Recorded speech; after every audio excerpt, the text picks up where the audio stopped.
Ngày hôm nay, tôi sẽ đưa các bạn cùng đi lướt sóng qua các arc của One Piece, từ những cuộc phiêu lưu đơn giản đến mức nhàm chán, cho đến những trận chiến hoành tráng làm rung chuyển cả đại dương.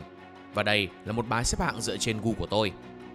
Đúng rồi đấy, nó là trên gu của tôi, nên tôi không chịu trách nhiệm nếu arc bạn thích bị đánh giá thấp đâu nhé. Và tôi sẽ đánh giá nó dựa trên 4 kho báu cốt truyện của arc: cảm xúc đem lại, animation, thông tin arc đem lại cho cuộc chiến cuối cùng. Đây là xếp hạng không phải là tóm tắt, nên tôi sẽ không nói đầy đủ nội dung của một arc mà chỉ nói sơ thôi. Nên dù chưa coi cũng yên tâm đi, tôi không spoiler nhiều đâu nhé.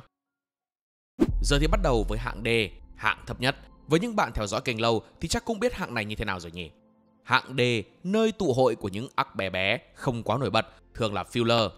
Bảo dở thì không dở, nhưng cũng chỉ là món khai vị nhạt nhẽo cho buổi tiệc lớn thôi. Giờ thì cùng chỉ mặt gọi món cho rank D nhé. Đầu tiên, ta có Diary of Kobe Maple Arc tập 68 đến 69. Ở phần manga thì hai tập này được biên tập lại do được vẽ trên bìa mỗi chap, kéo dài từ chương 83 đến tầm 119, được studio ưu ái vẽ thành một arc filler. Cốt truyện xoay vòng hai anh bạn tóc hồng Kobe và tóc xanh heo Maple quyết tâm lên đời từ lính quèn thành hải quân xịn.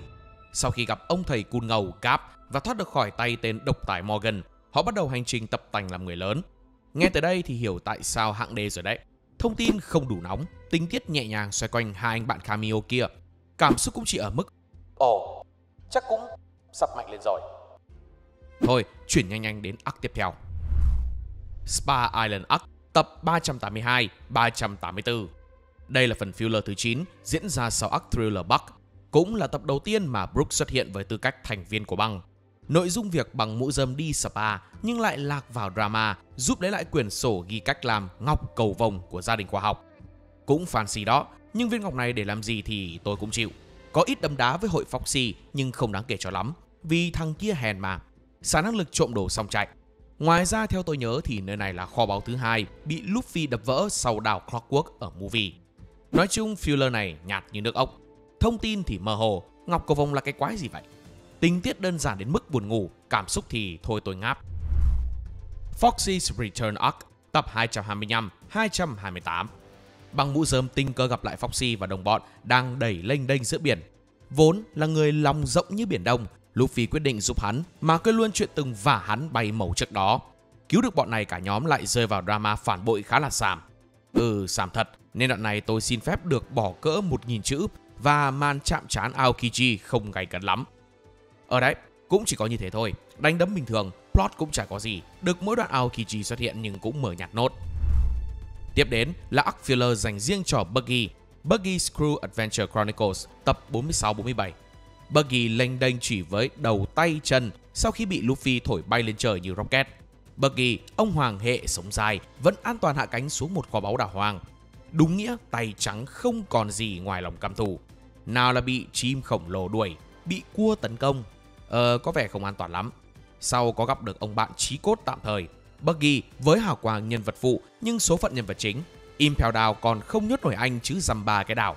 Được Alvida cứu và hai bên cùng hợp tác kiếm chuyện thằng Luffy khi biết có chung mối thù.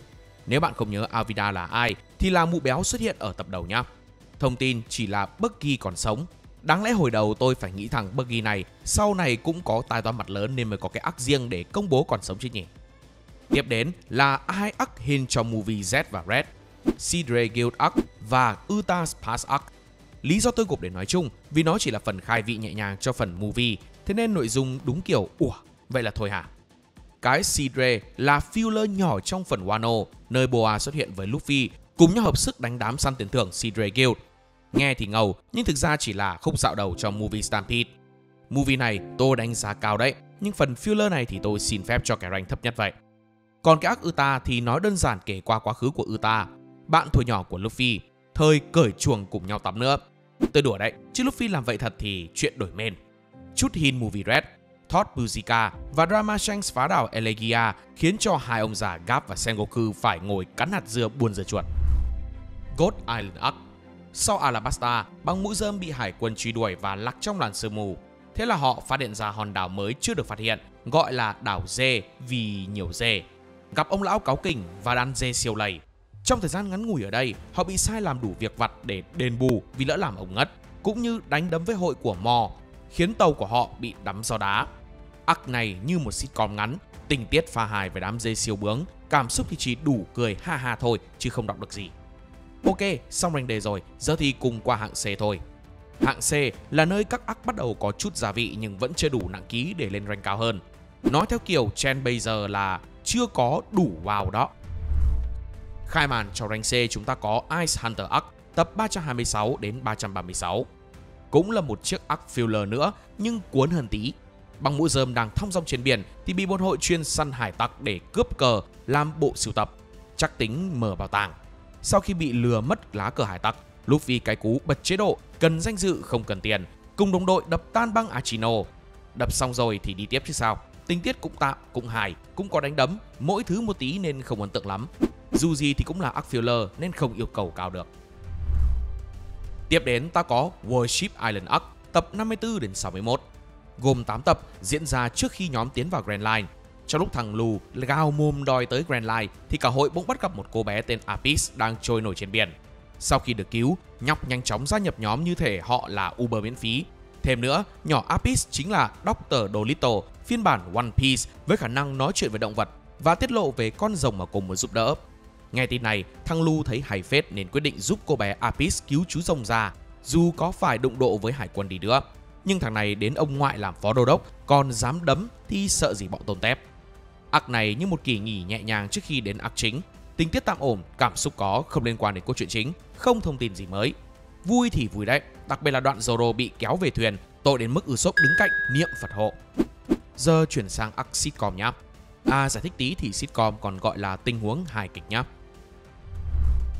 Arc này được gọi với cái tên Long Ring Long Land Arc tập 207 đến 219. Tôi nói qua thôi vì tôi đánh giá không cao lắm.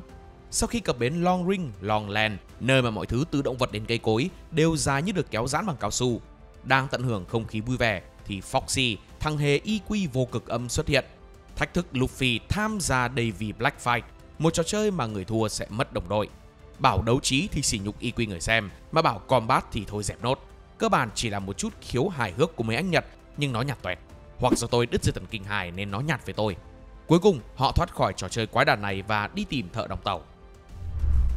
Little Ace Blue Arc tập 426 đến 429. Tiếp tục lại là một filler mini arc để quảng bá movie One Piece Strong World. Nó diễn ra ngay trước khi băng mũ rơm đối đầu với Shiki. Câu chuyện về việc mũ rơm bảo vệ đảo Little East Blue. Cư dân nơi đây rất thích các hải tặc đến từ East Blue nên họ chào đón nhóm Luffy rất nhiệt tình. Arc này đem lại chút hoài niệm về East Blue, có tí tấu hài, đúng kiểu filler để giải trí mà không cần động não.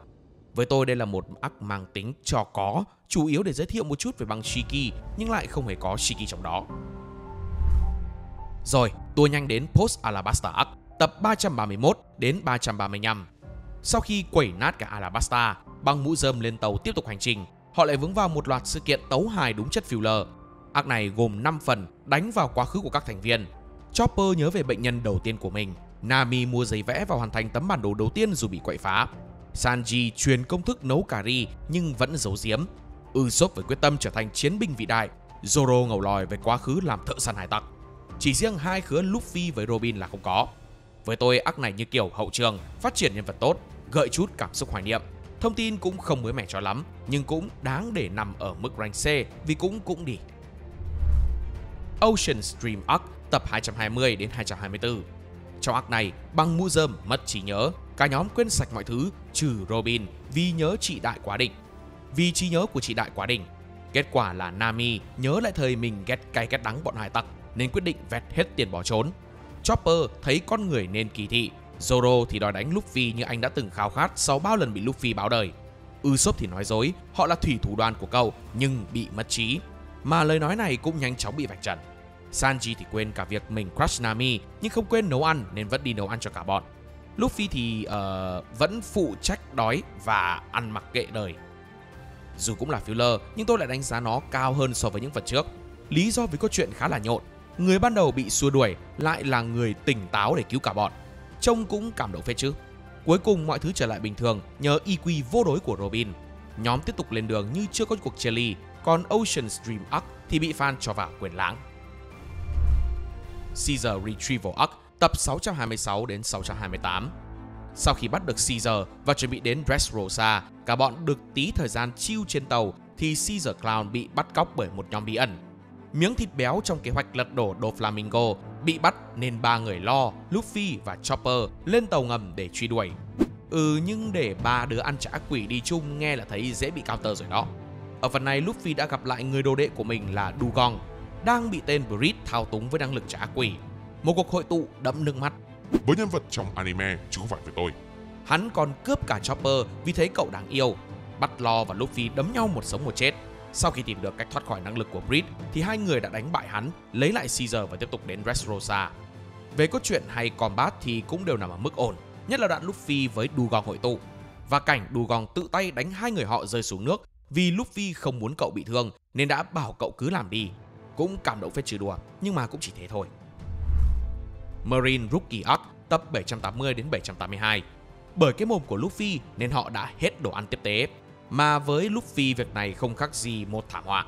Vậy nên trong cơn đói, họ mò tới một căn cứ hải quân gần đó để ăn trộm lương thực. Đường là một băng hải tặc khét tiếng, phải đi ăn trộm nghe nó cứ hèn thực sự. Không chỉ thế mà còn phải khoác lên người bộ đồ của hải quân nữa chứ. Tưởng chừng chỉ đơn giản là trộm đồ ăn xong chạy, nhưng Luffy vẫn bị cuốn vào cuộc chiến dù cậu không hề muốn. Sau khi đánh bại được Ground thì họ cũng tẩu thoát thành công. Arc này cũng chỉ là bước đệm trước khi tiến vào đảo bánh. Về phần đánh đấm thì chất lượng tốt hơn so với những arc tôi kể nãy giờ. Thì chắc chắn phải tốt hơn rồi, nhưng cũng không có nổi bật đâu. Tình huống đánh trong căn cứ hải quân cũng khá quen thuộc, vì nó đã từng diễn ra một lần, nên khi coi, cảm giác biết trước được câu chuyện vậy.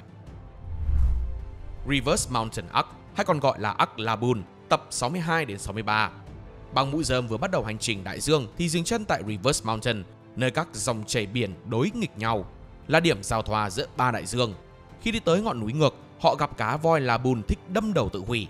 Sau khi tìm hiểu sự thật về lý do chú cá voi này làm như thế, Luffy đã quyết định trở thành đối thủ của nó sau khi đi hết một vòng đại dương và trở thành vua hải tặc, với yêu cầu Laboon không được đâm đầu vào vách đá nữa. Arc này có tiết lộ một chút về Roger, hay nói đúng hơn là bác sĩ trên thuyền Roger. Về mặt cảm xúc thì tôi đánh giá nó khá cao, nên dù chỉ đơn giản kể về chuyện con cá voi nhớ chủ thì tôi vẫn cho nó ở rank C. Z's Ambition Arc, tập 575 đến 578. Đây cũng là một arc hint cho movie Z, kể về một kẻ cực kỳ nguy hiểm, Z, một cựu đô đốc hải quân với tham vọng thay đổi cả thế giới. Đó là phần movie nhá. Còn về phần anime thì là Mũ Rơm đối mặt với hải quân ngay khi vào vùng biển mới, gặp Lily and Stomach, cô bé khổng lồ sở hữu chả ác quỷ thu nhỏ, và cha cô, Pans Fry, một đầu bếp khổng lồ đang bị truy nã. Luffy và Lily như đôi bạn thân thất lạc từ nhỏ khi cả hai đều chung sở thích là ăn, thậm chí còn ăn cực nhiều. Cốt truyện nhấn mạnh tình cảm gia đình giữa Lily và cha, đồng thời hé lộ sự khắc nghiệt của tân thế giới. Mấy cảnh đánh nhau thì bình thường, cái duy nhất tôi ấn tượng là cảnh thằng Luffy biến thành khổng lồ nhờ Lily. Cơ mà thấy quái nào quần áo của nó cũng biến to theo vậy. Nhờ sự kiện này mà sau này giới One Piece lưu truyền thằng Lu là đứa cao to 8 mét, nên khi thấy hàng thật chúng nó không tin. Dù đây cũng là phần hint cho movie, nhưng tôi đánh giá cao hơn nhiều. Để mà cho B thì chưa tới, mà cho C thì cảm giác không được. Vậy nên tôi cho nó ở mức C+, thêm dấu cộng cho cảm giác oách hơn. Orange Town Arc, tập 4 đến tập 8. Kể về cuộc chiến của hai tứ hoàng tương lai, Luffy đối đầu với Buggy nhầy lầy. Nami miêu tặc tạm gia nhập nhưng phản bội ngày sau đó, đánh dấu bước tiến đầu tiên của băng. Ở arc này, ta có thêm hai nhân vật quan trọng về sau, đó chính là Nami và Buggy. Vậy nên dù mọi thứ bình thường đến mức không thể bình thường hơn, tôi vẫn cho nó ở cái rank C chứ không phải rank D. Giờ thì cùng sang hạng B nhé. Các arc bắt đầu nổi sóng, thường có các tình tiết hấp dẫn đối với tôi, những thông tin mới hoặc cảm xúc kết hợp một yếu tố khác. Chúng đáng xem nhưng chưa đủ đỉnh cao. Mở màn là Amazon Lily Arc, tập 408 đến 417. Sau khi bị Kuma đánh bại, các thành viên của băng Mũ Rơm bị chia cắt. Luffy thì lạc đến Amazon Lily. Tại đây cậu bị xem như sinh vật lạ vì có cây nấm trong quần. Sau khi biết được đây là nơi toàn là nữ thì thằng cu này bị bắt giam, còn bị coi như vật trưng bày trước bản dân thiên hạ. Vật qua vật lại thế nào mà lại đi đánh nhau với chị em nhà Boa, đánh thắng được luôn cả trái tim của nữ hoàng hải tặc. Luffy thì lại có kiểu ngáo ngơ vô đối, không hiểu sao lại bị Boa Hancock mê mệt chỉ vì cái mặt ngơ ngơ của mình. Biết nhỏ này thích mình rồi thì Luffy đã nhờ vả Hancock giúp mình đột nhập vào Impel Down để cứu Ace. Thế là giây trước từ chối gia nhập trận chiến, sau vài giây vì dai gật đầu đồng ý ngay. Arc này mang lại cho tôi cảm giác vừa hài vừa căng thẳng khi Luffy vừa tìm cách thoát khỏi mớ tình cảm kỳ quặc của Hancock, vừa phải đối mặt với tình huống của Ace. Phần này tiết lộ một chút về chính trị thế giới, Sự đen tối của Thiên Long Nhân, người được gọi là nữ hoàng hải tặc, đã từng có thời là nô lệ. Luffy dù là đứa ngốc thì vẫn biết đường che chắn dấu ấn đầy dơ bẩn của họ. Với từng ấy thông tin thì việc cho nó hạng B không có gì tranh cãi cả. Vì arc này mở màn cho khá nhiều vấn đề lớn sau này. Thêm nữa là phần quá khứ của nhà Boa cũng đem lại cho tôi nhiều cảm xúc. Silvermine Arc tập 747 đến 750. Tiếp tục lại là một filler arc ngắn, chủ yếu để quảng bá cho movie One Piece phim Gold. Arc diễn ra sau khi nhóm Luffy chia tay Law và đồng đội trên Dressrosa, nhưng trước khi đặt chân lên Zoro thì boom, Oda tạt nhẹ một cái arc phụ, dù fan thì đang hóng coi Sanji, Nami, Chopper, Brook như thế nào. Nói chung cũng hin movie nên lược bỏ 1000 từ lần thứ 3. Luffy và Bartholomew bị bắt cóc bởi băng hải tặc Silver được cầm đầu bởi Bill. Nghe cứ như kiểu bố tao là Bill Gates ấy. Xong vào combat thì bị đấm như bao phản diện filler arc khác thôi. Chi tiết thì coi movie đi nhá. Hin movie thôi nên cũng chả có gì. Thằng lông mèo vẫn là fanboy cứng cựa của Luffy với câu cửa miệng Luffy Senpai.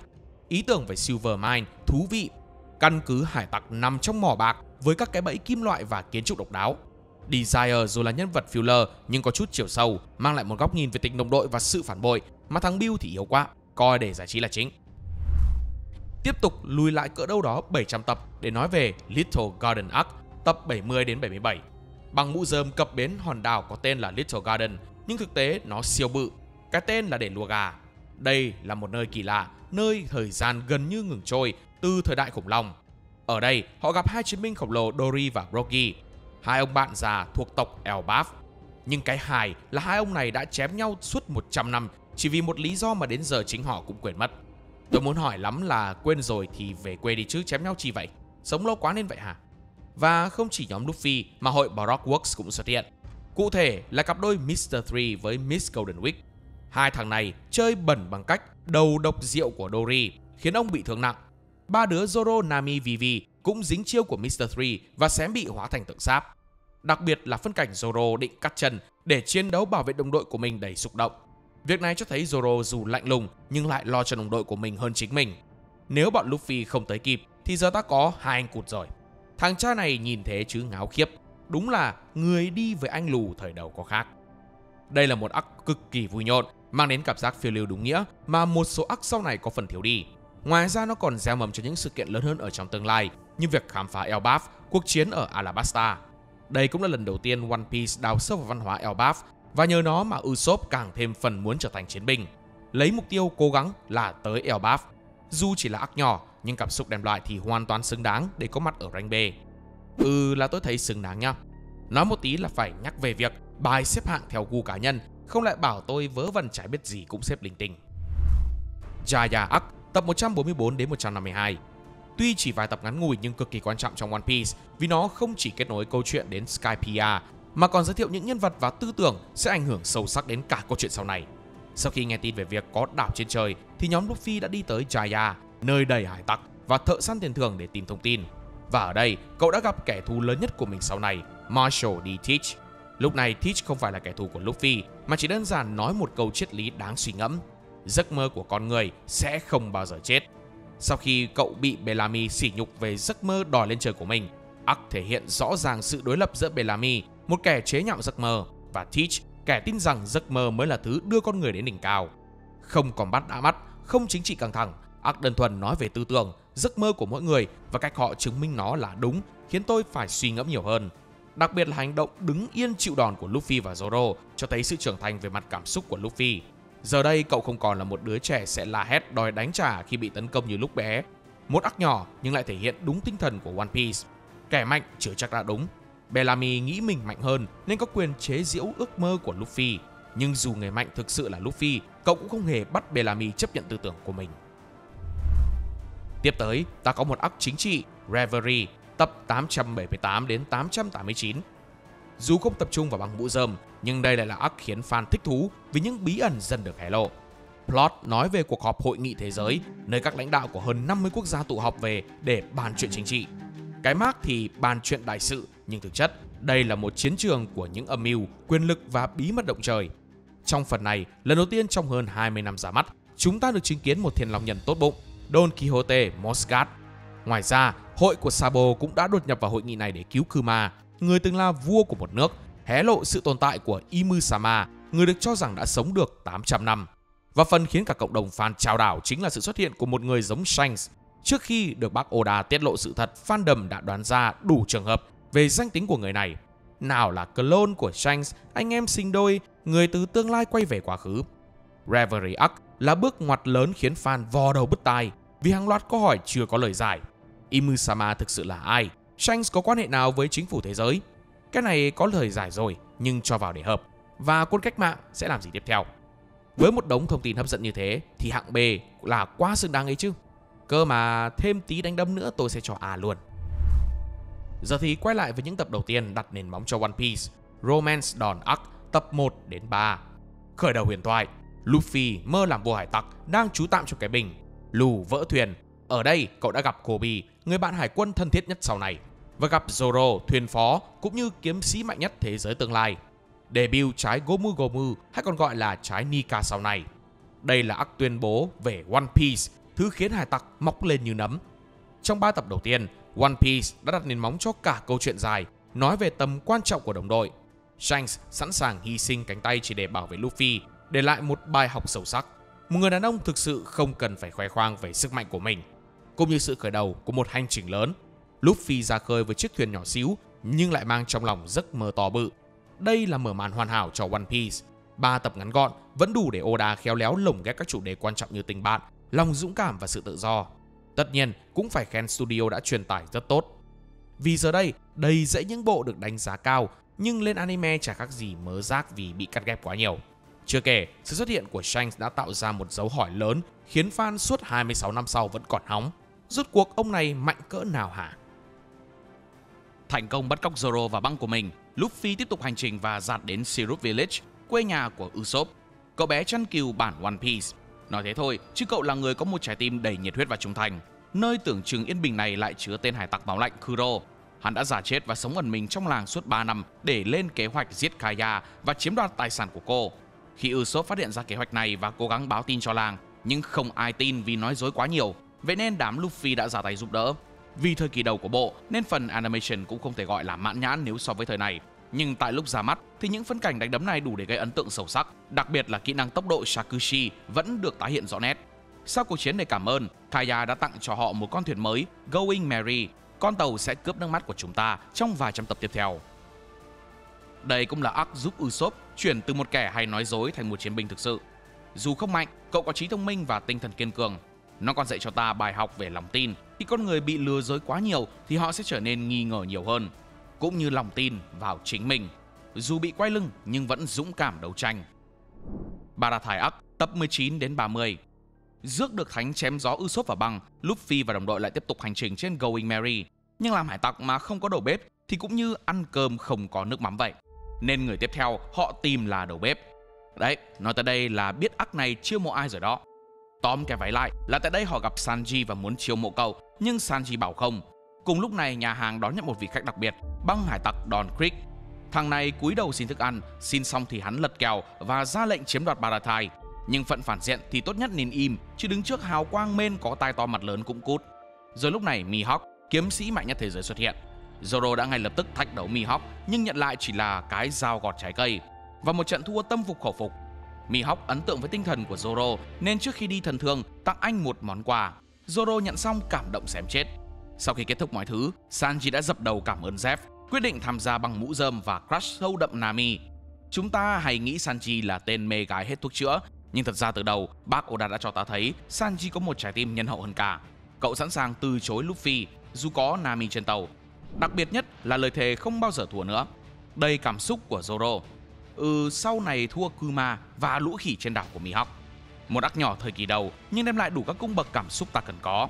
Quá khứ của Sanji và Zeff đầy cảm động, cốt truyện hay, combat ổn, những lý tưởng lớn lao được phô diễn. Lockdown Arc tập 45, 48 đến 53. Sau trận quậy nát Along Park, băng mũ rơm chính thức tiến gần tới Grand Line. Nhưng trước khi lao vào hành trình điên rồ đó, họ đã dừng chân ở Lockdown, nơi bắt đầu và cũng là nơi kết thúc của vua hải tặc Goldie Roger. Ở chỗ này, Luffy đã bị Buggy bắt giữ và chuẩn bị hành hình, cách thức y hệt với Roger. Điều này khiến cho fan đưa ra câu hỏi, liệu khi hoàn thành chuyến hành trình của mình, liệu Luffy có phải cũng sẽ như Roger, chấp nhận cái chết để đổi lại sự bình yên cho các thành viên? Nơi này lần đầu tiên Luffy đối đầu với một hải quân đáng gờm, kẻ bám đuôi cậu tương lai, cũng như gặp gỡ cha mình Monkey D. Dragon, dù cậu chả nhận ra. Thêm nữa, ở đây Luffy cũng thu về cho mình một fanboy, người trung thành tuyệt đối với cậu. Locktown Arc không chỉ là một trạm dừng chân trước Grand Line mà còn là nơi quá khứ, hiện tại và tương lai giao nhau. Đây là một arc ngắn nhưng cực kỳ quan trọng, đánh dấu sự chuyển mình của One Piece từ một cuộc phiêu lưu đơn thuần sang một câu chuyện có nhiều chiều sâu và bí ẩn hơn. Khung cảnh của Dragon chặn đòn tấn công của Smoker dù không tiết lộ danh tính của ông, nhưng khung cảnh căng thẳng đó đủ để nhiều fan hiểu, thằng này tai to mặt lớn. Giờ thì chuyển sang Post Enies Lobby Arc, tập 313 và đến 325. Sau khi nổ não với cuộc chiến với CP9 và tuyên bố trở thành kẻ thù của toàn bộ chính quyền thế giới, họ nhanh chóng nhận ra rằng cái giá phải trả không hề nhỏ. Bởi vì chưa kịp tận hưởng khoảng thời gian ngắn để nghỉ ngơi thì Phó Đô đốc Hải quân đã tới hỏi thăm. Ban đầu ông vốn định dạy dỗ thằng cháu Tí rồi tha cho đi, nhưng tổng bộ không cho nên phải ném tí quà tặng cho đứa cháu bé bỏng của mình. Đây là arc chứa những bước ngoặt mới, sự xuất hiện của Garp tiết lộ về người cha của Luffy, một cái gia đình thập cẩm với ông nội là anh hùng hải quân, còn cha là chủ quân cách mạng, con cháu thì là hải tặc, và đặc biệt là một con tàu mới sau sự ra đi của Going Merry. Luffy đã đạt tới mức 300 triệu berry, Zoro 120 triệu berry, chính thức trở thành một trong những người thế hệ siêu tân tinh, hay còn bị mỉa mai là thế hệ trẻ trâu ạ. Khung cảnh giàu cảm xúc nhất là thuyền rời đi mà không có Usopp. Cậu vì lòng tự trọng mà đã không chịu xin lỗi Luffy đàng hoàng. Vốn Luffy định dễ dàng nhưng Zoro lại nghiêm túc hơn, cho rằng nếu Luffy dễ tính như vậy thì sau này sẽ chẳng có ai coi trọng cậu như một người thuyền trưởng. Và cấm tất cả mọi người giúp đỡ Usopp, nếu không anh sẽ rời băng. Lần này người đứng về phe Zoro chính là Sanji. Anh cũng cho rằng nếu đã quyết đấu thì cứ theo thắng thua mà phân định. Chỉ cần Usopp xin lỗi chân thành thì mọi chuyện sẽ xong. Cuối cùng, Usopp quy xuống xin lỗi, một khoảnh khắc đẹp với một đống nước mắt, đánh dấu sự trưởng thành của Usopp và sự gắn kết bền chặt của băng mũ rơm. Ở cuối arc còn có diễn biến về trận chiến của Ace và Dâu Đen. Lúc này đây, chưa một ai nhận thức được tầm nguy hiểm của nó, mà chỉ đơn thuần là một trận đấu trả thù. Post Enies Lobby Arc là một arc cầu nối quan trọng, giúp băng mũ rơm chuyển sang một chương mới. Dù không có những trận chiến lớn, nhưng đây là một arc cần thiết để phát triển nhân vật và tạo nền tảng cho những sự kiện hoành tráng phía trước. Arc cuối cùng cho rank B chính là Straw Hat Separation Arc, tập 418 đến 421 và 453 đến 456. Là một trong những khoảnh khắc đau đớn nhất của Luffy nói riêng và fan One Piece nói chung. Đây là hậu quả của trận thua nhục nhã tại Sabaody, khi mọi thành viên bị Kuma thổi bay đến những nơi hoàn toàn xa lạ. Không ai biết đồng đội mình đang ở đâu và Luffy lần đầu tiên cảm nhận được sự bất lực tột cùng. Trách móc bản thân vì quá yếu đuối, không bảo vệ được ai. Dù ngắn và không có sự liên kết, nhưng arc này mang lại nhiều khoảnh khắc đáng nhớ và là bước ngoặt lớn trong sự phát triển của từng thành viên. Ở phần này tiết lộ cho chúng ta biết vị trí của từng thành viên. Luffy bị ném đến Amazon Lily, một hòn đảo chỉ toàn là phụ nữ, do nữ hoàng Boa Hancock cai trị. Tưởng ngon nhưng mấy chị ở đây sẵn lòng chặt đầu bất cứ thằng đàn ông nào. Tại đây cậu đã trở thành học trò của vua bóng tối, được huấn luyện cách sử dụng haki. Zoro tại đảo Kuraigana, chỗ này là lâu đài hoang nơi Mihawk sống, khá là nhọ khi gặp ngay chùm cuối của các kiếm sĩ, rồi bị sấy cho nhục mặt. Đã đánh không lại, còn chạm mặt nhau. Sau này Zoro quyết định ở lại đây để tập luyện với Mihawk, hay đúng hơn với mấy con khỉ dù có phải cúi đầu cầu xin, biến mình thành quái vật chém sắt hàng real. Sanji có bị ném vào cơn ác mộng tồi tệ nhất đời mình, trở thành vết nhơ và nỗi ám ảnh về sau. Nơi cậu đến là vương quốc toàn những quý cô cơ bắp do Emporio Ivankov cai trị. Tại đây, ai cũng muốn biến Sanji thành một công chúa xinh đẹp. Trong cơn tuyệt vọng tột độ, cậu đã vô tình học được kỹ thuật Skywalk, tên thuần Việt là chạy lên trời và haki quan sát. Nami bị đưa đến một hòn đảo trên trời, nơi các nhà khoa học nghiên cứu thời tiết. Ban đầu cô chỉ nhanh chóng muốn trốn và vơ vét mấy cái đồ công nghệ để chuồn, nhưng dần nhận ra công nghệ khí tượng ở đây quá đỉnh nên quyết định học tập. Usopp bị đưa đến hòn đảo đầy thức ăn, nơi này vô cùng nguy hiểm vì cái gì cũng khổng lồ. Hơn nửa hòn đảo này thực chất là cây ăn thịt, tới giờ là sẽ nhai nhồm nhoàm. Ban đầu thì sống như vua chúa, ăn uống thoải mái, sau suýt chết vì béo nên đã thay đổi và quyết tâm tập luyện, trở nên mạnh mẽ hơn, thay vì chỉ dựa vào đồng đội như trước. Chopper bị đưa đến một hòn đảo có những con chim khổng lồ, nơi con người và động vật luôn luôn chiến đấu với nhau. Ban đầu Chopper nghĩ con người là nạn nhân, nhưng ai có ngờ hóa ra bọn họ chỉ là trộm cắp, còn lũ chim mới là chủ đảo. Sau khi hòa giải đôi bên thì Chopper học cách phát triển thuốc và cải thiện khả năng biến hình. Robin bị đưa đến một nơi toàn là nô lệ, bị ép phải xây dựng một cây cầu vĩnh viễn chưa từng hoàn thành. Bị bắt làm lao động nhưng được quân cách mạng cứu, dẫn đến việc sau này Robin gia nhập họ một thời gian trước khi tái ngộ. Frankie bị đưa đến một hòn đảo đầy công nghệ do tiến sĩ Vegapunk để lại. Ở đây Franky vô tình làm nổ tung cả một cái căn cứ, nhưng sau đó dùng công nghệ ở đây để nâng cấp cơ thể với hàng loạt vũ khí mới. Brook bị đưa đến một hòn đảo toàn dân làng bị áp bức nên họ đã gọi quỷ để được bảo vệ. Trùng hợp thay Brook xuất hiện nên bị nhầm thành Satan. Thời gian ở đây Brook luyện được skill tách linh hồn khỏi cơ thể và trở thành nhạc sĩ nổi tiếng. Straw Hats Separation Arc là thời điểm khởi đầu cho Time Skip, tạo tiền đề cho sau này và giúp mỗi thành viên có sự phát triển riêng. Dù arc ngắn nhưng cảm xúc mạnh mẽ, đặc biệt là cảnh Luffy mất đồng đội. Đây là lúc mỗi thành viên bắt đầu hành trình riêng để sau này trở lại mạnh mẽ hơn bao giờ hết, giúp ích được cho Luffy trên con đường cậu trở thành vua hải tặc. Đã xong B, giờ nhảy tới hạng A, nơi những cơn bão làm rung chuyển đại dương gần như hội tụ đủ các yếu tố cần có mà tôi đưa ra, nhưng chưa đạt được tới mức hoàn hảo. Các arc ở phần A thường là các arc lớn, đem lại những thông tin đủ wow.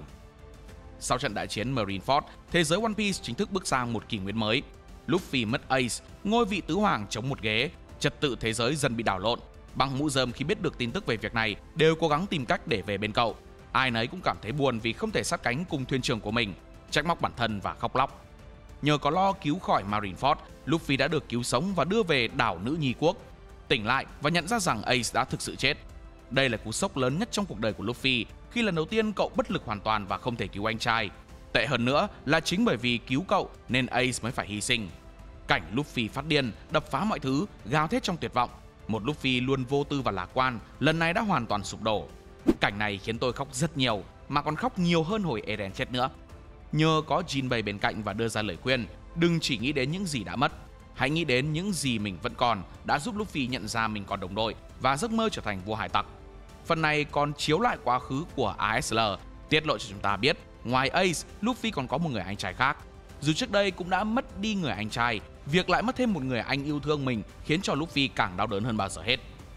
Còn khung cảnh hoành tráng nhất chắc chắn là khi Luffy đi cùng Rayleigh đến Marineford một cách quang minh chính đại để rung chuông, để lại hình xăm 3D 2i cho đồng đội của mình. Đoạn này kiểu bố mày cầm tất đấy, lão Rayleigh ngầu vãi chưởng. Tôi đánh giá cao Post War Arc vì nó đặt nền móng cho nửa sau của One Piece, biến Luffy trưởng thành từ một hải tặc ngây thơ thành một người trưởng thành hơn nữa. Thêm nữa là cách chuyển giao sang kỷ nguyên mới cực kỳ hợp lý chứ không hề tạo cảm giác gượng ép, biến Dâu Đen trở thành một thế lực lớn tương lai và có thể là boss cuối. Rain Base Arc tập 103 đến 111. Bước đệm trước Alabasta Arc diễn ra tại thành phố cờ bạc Rain Base, nơi Crocodile đặt tổng hành dinh của Baroque Works. Trong khi trốn khỏi kẻ bám đuôi cuồng nhiệt Smoker, cả băng lọt vào sòng bạc của Crocodile và bị hắn tóm gọn một mẻ.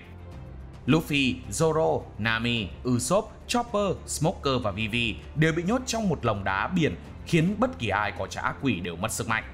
Hỏi tôi Sanji đâu thì thằng này nó lọt ở dưới không đi chung. Luffy với Crocodile đã có trận đánh nháp trước khi đánh thật, và đúng với uy danh của Thật Phù Hải, Luffy hoàn toàn không thể đánh trúng Crocodile vì hắn có thể biến thành cát nhờ năng lực trái Suna. Đây là trận thua đầu tiên của Luffy trong suốt hành trình dài vừa qua, khiến cho trước đó Luffy bất lực, buộc cậu phải suy nghĩ chiến thuật hơn thay vì chỉ đấm loạn xạ. Ở arc này, tôi sẽ trao khoảnh khắc hay nhất cho Sanji vì quá thông minh. Để giải thoát cho họ, Sanji đã gọi Crocodile giả vờ là một nhân vật tên Mr. Prince. Thằng cha này tin thật nên đã tạo cơ hội cho Sanji đánh lạc hướng và giải cứu đồng đội. Bất ngờ nhất là Smoker thành đồng minh sau khi chứng kiến Crocodile thao túng chính quyền thế giới và nhận ra Luffy không phải là tên hải tặc xấu xa, nên quyết định nhắm mắt thả cả băng mũ rơm và để họ tiếp tục đánh bại Crocodile. Sự phát triển của Smoker càng khiến arc này thêm phần thú vị bởi anh đã có cái nhìn khác về hải tặc cũng như hải quân. Việc bị Crocodile gài bẫy khiến cho anh có góc phức tạp hơn về thế giới. Rain Base Arc là lời nhắc nhở đầu tiên rằng Grand Line không chỉ là toàn những kẻ yếu đuối mà còn có những con quái vật. Đồng thời arc cũng giúp băng mũ rơm hiểu rằng không phải chỉ có mạnh là được, đôi khi trí tuệ và chiến thuật mới là chìa khóa để sống sót lâu dài. Giờ thì nhảy phát tới Zoro Arc nhé. Tập 751 đến 779. Phần này không có những trận chiến bùng nổ hay những cú đấm hủy diệt, nhưng nó lại đặt nền móng cho Whole Cake Island và Wano, bị cuốn vào cuộc chiến quyền lực giữa các thế lực mạnh nhất thế giới. Thời điểm này, băng mũ rơm gồm Luffy, Zoro, Robin, Franky, Usopp, Law, Kinemon và Kanjuro đặt chân lên Zou, một hòn đảo nằm trên lưng con voi khổng lồ Zunesha. Phía Sanji đến Zou trước và giúp người Mink chống lại sự tàn phá của Jack. Tuy nhiên, một drama lớn nổ ra. Sanji bị ép kết hôn với Pudding, con gái của Big Mom. Nhóm Luffy tiếp tục chia là hai nửa. Một bên do Luffy cầm đầu đi cứu Sanji, một bên do Zoro dẫn dắt đi tới Wano. May mà không bị lạc thẳng tới nơi giấu One Piece. Phần này có một cú tweet lớn, chính là việc Raizo thực sự có mặt ở Zoro, nhưng Mink chưa từng khai báo vì họ xem bạn bè quan trọng hơn mạng sống. Dù có Jack tra tấn, họ vẫn không phản bội bạn bè, cho thấy tinh thần nghĩa hiệp và lòng trung thành đáng khâm phục. Kinemon còn tiết lộ kế hoạch thực sự của mình, nhờ đó mà Luffy, Mink, Samurai và Law chính thức lập một liên minh để đánh bại Kaido. Với tôi thì Zoro Arc là một trong những arc quan trọng nhất về mặt cốt truyện trong One Piece, bởi nó gần như tập trung vào việc build lore.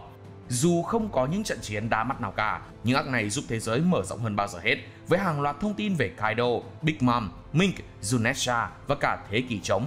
Thứ fan One Piece đợi mòn mỏi 20 năm, đặc biệt nhất là khung cảnh Zunesha nói chuyện với Luffy và Momonosuke, tiết lộ rằng nó đã bị trừng phạt hàng thế kỷ trước và chỉ được phép chiến đấu khi có lệnh. Drum Island Arc tập 78 đến 91. Sau trận chiến ở Little Garden, Nami bị sốt nặng khiến Băng Mũ Rơm buộc phải tìm bác sĩ ngay lập tức. Dù Nami bảo không sao và bảo hãy tiếp tục đến quê nhà của Vivi đi. Trước đây, Nami có vẻ là một người ích kỷ và chỉ quan tâm tới bản thân, thì arc này lại cho ta thấy một Nami chấp nhận vì bạn bè mà bỏ mặc chính mình, cố tỏ ra bản thân ổn để khuyên họ nhanh chóng đến Alabasta. Nhưng Vivi cũng không phải là người ích kỷ. Dù vương quốc gặp nguy, nhưng cô cũng biết nhóm Luffy không liên quan, không việc gì họ phải hy sinh để giúp đỡ cô. Thế là họ đã di chuyển tới hòn đảo gần nhất để chữa bệnh cho Nami trước. Nhờ đến đây mà Luffy không chỉ kiếm được bác sĩ riêng cho Băng, mà còn kết nạp một thành viên mới vô cùng đáng yêu, Chopper, chú thuật lộc tội nghiệp nhưng đầy nghị lực. Từ một con vật bị xua đuổi bởi hình hài kỳ dị đến người chủ tịch được trèo lên đầu Luffy, điều không ai làm được. Nhưng trước khi gặp được Chopper, họ đã có hành trình khá khổ. Một nơi từng có hệ thống y tế cực kỳ phát triển, nhưng giờ bị cai trị bởi tên độc tài Wapol. Muốn tìm bác sĩ thì phải lên trên đỉnh ngọn núi cao ngất ngưởng để tìm. Luffy và Sanji cùng cõng Nami lên núi, nhưng trên đường thì bị tấn công bởi thỏ Lapan. Lát sau thì gặp tuyết lở, rồi trải qua bao cay đắng, Luffy cũng leo được lên đỉnh với đôi tay đầy máu. Arc này đem lại cho tôi cảm xúc nhiều hơn là những sự thích thú bởi những cảnh combat. Bác Oda xây dựng nhân vật Hiriluk đầy ấn tượng.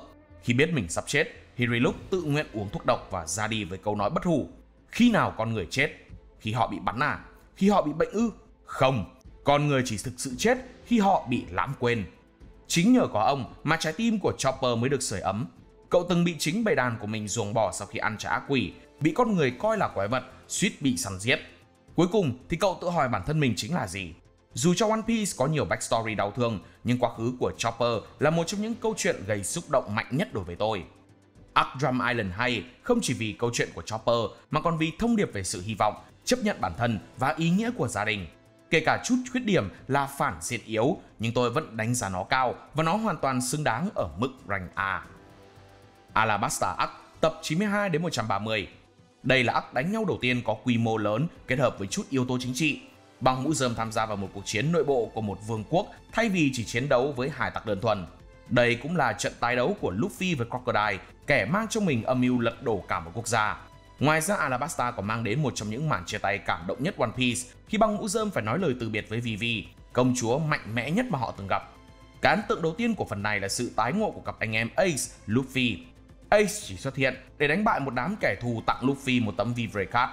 Cảm ơn cũng như nhờ những người đồng đội hãy chăm sóc em trai rồi té đi tìm dâu đen. Dù chỉ nói chuyện đôi ba câu, ai cũng nhìn ra Ace quan trọng với Luffy đến giường nào. Về mặt chính trị, Crocodile đã lợi dụng lòng tin của người dân, tạo ra một cuộc chiến giữa quân nổi dậy và hoàng gia. Để cứu lấy đất nước này, hải tặc và hải quân đã cùng nhau hợp tác để tìm ra quả bom sắp nổ tung. Về phần chiến đấu với băng Luffy thì đây là trận chiến khiến họ phải chật vật rất nhiều. Nếu như những arc trước họ có cảm giác hơn hẳn, thì ở arc này bác Oda lại khiến người xem tưởng chừng họ sẽ chết bởi đối thủ. Qua cuộc chiến này, Zoro học cách chém sắt sau trận đấu với Mr. One. Nami lần đầu sử dụng Climb Attack, mở đầu cho phong cách chiến đấu bằng công nghệ trong tương lai. Còn Luffy thì khá thảm, sau cỡ 3 lần ăn hành thì mới thắng nổi. Lần đầu thì thua toàn diện, lần 2 biết cách hóa giải nhưng mà vẫn bị đâm cho xém chết. Lần 3 nhờ chảy máu dữ quá nên đấm được vào thẳng mặt Crocodile, đem về chiến thắng 1-2. Thêm nữa là arc này tiết lộ một chi tiết cực kỳ quan trọng về Pluton, một trong 3 vũ khí cổ đại. Alabasta Arc là một trong những arc kinh điển của One Piece, đánh dấu bước trưởng thành của băng mũ rơm khi phải đối đầu với một tổ chức hùng mạnh. Đây cũng là lần đầu tiên One Piece mang đến một cuộc chiến quy mô lớn với sự tham gia của cả một vương quốc. Cảm xúc, hành động đều đạt đỉnh, nhất là khung cảnh họ chia tay Vivi khiến đây trở thành một trong những arc được yêu thích nhất series. Skypiea Arc tập 153 đến 195. Thứ tôi quan tâm nhất về arc này chính là thông tin bí ẩn của thế kỷ trống qua tấm poneglyph mà Robin tìm thấy, tiết lộ rằng vua hải tặc Goldie Roger đã từng đến đây và tiết lộ vị trí của vũ khí cổ đại Poseidon. Câu chuyện bắt đầu sau khi hội Luffy thành công lên đảo trên trời. Khi đến nơi, băng mũ rơm phát hiện Skypiea không phải là thiên đường mà họ tưởng. Nơi này đang bị cai trị bởi một thần độc tài tên là Enel. Skypiea trước đây vốn là quê hương của tộc Sandia, nhưng 400 năm trước, mảnh đất của họ, Upper Yard, bị thổi lên trời do Knock Upstream và sau đó bị người Skypian chiếm giữ. Nhưng vì đánh không lại nên họ bị xua đuổi ra khỏi quê hương của mình. Về phần phản diện, thằng này có thể làm bất cứ thứ gì nhờ năng lực của trái Goro Goro và Haki quan sát. Vì mạnh nên nảy sinh ra ảo tưởng mình là thần. Trước khi gặp thằng hề mũ rơm thì gần như bất khả chiến bại. Mục tiêu của nó là tiêu diệt Skypiea và bay đến Fairyverse, mặt trăng. Trước đó, Enel tổ chức survival game, nơi tất cả người chơi, Sandia, bằng mũ rơm, quân lính của hắn phải tự giết nhau để sống sót, và chỉ có 5 người chiến thắng. Nói sao nhỉ? Arc này với tôi như kiểu mua vui ý. Ý là đánh nhau gay cấn phết, nhưng cái tôi nhớ chỉ là cảnh thắng Enel há hốc mồm vì nhận ra điện không có tác dụng với cao su. Cuối cùng là thua cuộc. Kiểu là thằng phản diện được xây dựng tốt, động cơ cũng kiểu bựa phết. Chỉ đơn giản là muốn tới mặt trăng thôi ạ. Gì cũng làm được, trừ việc đánh bại một tên hề đội mũ rơm. Đoạn mà Luffy đánh bại Enel, rung chuông báo hiệu đảo trên trời thực sự tồn tại, được studio khắc họa lại rất tốt. Nhạc nền và tiếng chuông vang vọng đầy cảm xúc. Skypiea Arc là một trong những cuộc phiêu lưu thuần chất nhất One Piece. Không phải về kho báu mà về khám phá những vùng đất kỳ lạ và những bí ẩn của thế giới. Và quan trọng nhất, đây là arc chứng minh rằng điện giật có thể giết chết bất kỳ ai, trừ một thằng cao su. Tuy nhiên, có một điểm tôi thấy là arc này kéo dài quá mức cần thiết và những kẻ hầu bên Enel bị mờ nhạt quá mức. Nhưng nể mặt trận đấu hay và các thông tin lớn được lộ ra nên vẫn cho rank cao. Thriller Bark Arc tập 337 đến 381. Nếu One Piece là một bộ phim kinh dị thì Thriller Bark chính là phần crossover giữa ma sói, Dracula và xác sống đầu gấu. Đây là một arc có màu sắc hài hước, kinh dị với những màn hù dọa bá đạo và trận chiến không thể quên với một thất vũ hải. Đây cũng là arc mà Luffy chiêu mộ Brook về băng. Khi đi ngang qua Florian Triangle, một vùng biển nổi tiếng với những con tàu ma, họ gặp một con tàu ma với một bộ xương biết nói, Brook. Thấy hay quá, Luffy ngay lập tức muốn rủ về làm đồng đội nhưng bị những người khác phản đối. Nhưng Brook dù muốn đi cũng không thể vì anh đã bị lấy mất bóng. Nếu ra trời nắng sẽ chết. Vậy nên Luffy đã quyết định giúp Brook lấy lại bóng dù có sắp va nhau với một thất vũ hải. Nói chung là va một lần rồi sẽ có lần 2, lần 3. Trong phần này, Zoro bị săn đuổi bởi một xác sống samurai. Sanji thì suýt bị ép lấy một con nhện khổng lồ. Nami, Usopp và Chopper bị đuổi bởi một hội quái vật nhưng toàn gặp mấy cảnh cười ná thở. Luffy hóa thành Nightmare Luffy sau khi hấp thụ hàng chục bóng của các chiến binh mạnh mẽ, đấm vỡ Alo Oas. Arc này dù có phần gothic, kinh dị nhưng vẫn cực kỳ vui nhộn. Những thứ như quái vật, zombie, ma cà rồng tất cả đều được gói gọn. Thêm nữa là có sự xuất hiện của Perona cũng có thể được xem như ân nhân của Zoro sau này. Điểm mà tôi chê ở phần này chính là cách xây dựng Moria là một phản diện không quá mạnh như những thất vũ hải khác. Dù Luffy cũng hơi chật vật mới thắng được, nhưng nếu so với những cuộc chiến giữa cậu và các thất vũ hải khác thì Moria kém hơn thật. Khung cảnh Kuma xuất hiện bắt Luffy là thứ cứu cánh cho điểm yếu trên. Dù bị thương nặng nhưng Zoro vẫn hy sinh bản thân để nhận hết nỗi đau của Luffy, tạo nên khoảnh khắc không có gì cả, huyền thoại. Kể cả khi vẫn sống sót, anh vẫn hoàn toàn im lặng chứ không hề kể công, thể hiện tinh thần bất khuất, luôn vì đồng đội của Zoro. Cách cậu sẵn sàng hy sinh chính mình để bảo vệ cho ước mơ của Luffy. Nhìn chung, Thriller Bark Arc là một arc độc đáo của One Piece, vừa có yếu tố kinh dị, vừa có hành động mãn nhãn, vừa có những khoảnh khắc cảm động, hội tụ đầy đủ các yếu tố cần có để tạo nên một arc đỉnh cao. Moria mạnh thêm tí nữa thì ngon. Sabaody Archipelago Arc tập 385 đến 405. Nếu hỏi tôi đâu là arc khiến fan One Piece nhận ra rằng One Piece đã không còn là cuộc phiêu lưu vui vẻ nữa, thì đó chính là Sabaody Archipelago Arc, nơi bằng mũ rơm lần đầu tiên nếm trải sự bất lực tột cùng. Sabaody, nơi tập trung hải tặc, thợ săn tiền thưởng, chỗ buồn nô lệ và cả thiên long nhân. Tại đây, nhóm mũ rơm cần tìm người tráng tàu để có thể rời đi tới đảo người cá. Và người tráng tàu đó chính là Silver Rayleigh, vua bóng tối. Ai hỏi tôi đoạn nào bùng nổ nhất arc này thì tôi chắc chắn sẽ nói đó là đoạn Luffy đấm vỡ mặt một thiên long nhân vì hắn bắn Hachi ngay trước mặt mình. Ai bảo không phải tôi bắn bỏ luôn. Sau cú đấm của Luffy, hải quân lập tức triệu tập đô đốc Kizaru đến để bảo vệ cho chúa trời. Nhờ Luffy mà đám siêu tân tinh gặp rắc rối lớn. Quá nửa là bị hạ gục, không trốn được do được Kizaru đá yêu. Nhưng tới đoạn đá bọn Luffy thì Kizaru như kiểu Thằng Rayleigh tới nhanh coi, tao giơ chân lâu quá mỏi lắm rồi. Tưởng thoát được đô đốc hải quân, ai ngờ gặp lại Kuma. Hắn không nói gì mà dùng năng lực của mình đánh bay toàn bộ băng mũ rơm. Tại đây, lần đầu tiên Luffy hét lên bảo mọi người hãy chạy trốn, chứ không phải cố đấm ăn xôi như mọi khi. Cậu hoàn toàn bất lực, chỉ biết trơ mắt nhìn đồng đội xin cứu. Sabaody Archipelago Arc là một trong những bước ngoặt quan trọng nhất của One Piece, đánh dấu sự chuyển đổi từ một câu chuyện phiêu lưu nhẹ nhàng sang một thế giới tàn nhẫn và thực tế hơn. Trước đây, Luffy nghĩ rằng chỉ cần sức mạnh là được, thì sau arc này, cậu hiểu rằng để trở thành vua hải tặc, với sức mạnh hiện tại là chưa đủ. Cậu còn cần thời gian, đồng đội và một chiến lược dài hạn để bảo vệ những người bên cạnh. Đồng thời, arc này cũng giới thiệu những nhân vật quan trọng nhất của One Piece, từ hải quân, thất vũ hải đến cả tứ hoàng, giới thiệu nhiều nhân vật quan trọng, đặt nền tảng cho cốt truyện tương lai. Và sự kết hợp đầu của bộ ba Law, Kid, Luffy cũng được tái ngộ trong tương lai. Tiếp tục, vẫn là về Sabaody Return to Sabaody Arc, tập 517 đến 522. Sau 2 năm khổ dâm luyện tập, cuối cùng băng Luffy cũng đã tái ngộ. Arc này trên anime còn là nét vẽ mới nên nhìn vào cảm giác thích mắt hơn hẳn. Giờ đây, họ không còn là những tân binh non nớt của ngày xưa nữa mà đã mạnh lên rất nhiều. Trong 2 năm vắng mặt, thế quái nào danh tiếng của băng mũ rơm đã trở thành huyền thoại, dù có tin đồn là chết rồi. Nhưng họ vẫn tin khi có một băng nhóm giả mạo đứng ra tuyển mộ thành viên. Nami bị đưa vào tầm ngắm bởi tên Luffy giả và được Usopp giải cứu. Trong khi đó Zoro cắt đôi tàu người ta vì ngủ gật trên thuyền, sau đó còn đổ lỗi ngược cho nạn nhân. Còn Sanji thì đang bận chảy máu mũi vì sốc văn hóa sau 2 năm bị đàn ông đeo bám. Dù chỉ là một arc ngắn nhưng đóng vai trò cực kỳ quan trọng, đánh dấu một kỷ nguyên mới cho One Piece và khẳng định rằng Luffy và đồng đội đã sẵn sàng cho tân thế giới. Nhất là màn né đòn từ vũ khí sinh học siêu ngầu của Luffy với câu nói quá chậm, khiến bao chị em hú hét vì độ ngầu, và màn thể hiện sức mạnh chớp nhoáng nhưng khiến tất cả phải công nhận mũ rơm đã mạnh lên rồi. Return to Sabaody Arc không phải là một arc dài hay có những trận chiến hoành tráng, nhưng nó có ý nghĩa cực kỳ lớn, đặt bước đầu cho cuộc phiêu lưu trong tân thế giới, và lần đầu tiên fan hâm mộ thấy rằng băng mũ rơm thực sự trở thành những con quái vật đúng nghĩa. Hơn nữa, độ dài của arc này đem lại cảm giác vừa đủ, không ngắn không dài nhưng vẫn khiến người xem cảm nhận được sức mạnh ẩn giấu trong họ. Mỗi người chỉ phô diễn một chút đã khiến người xem phải há hốc mồm vì độ bá. Hơn nữa, phân cảnh những người đã cứu mang bằng mũ rơm ra sức để bảo vệ họ khỏi những tên lính hải quân cũng đầy ý nghĩa, dù nó không phải cảnh đánh đấm hoành tráng gì. Cả phân cảnh Kuma bảo vệ con thuyền suốt 2 năm dù đã bị biến đổi và mất trí nhớ cũng khiến người xem thấy xúc động.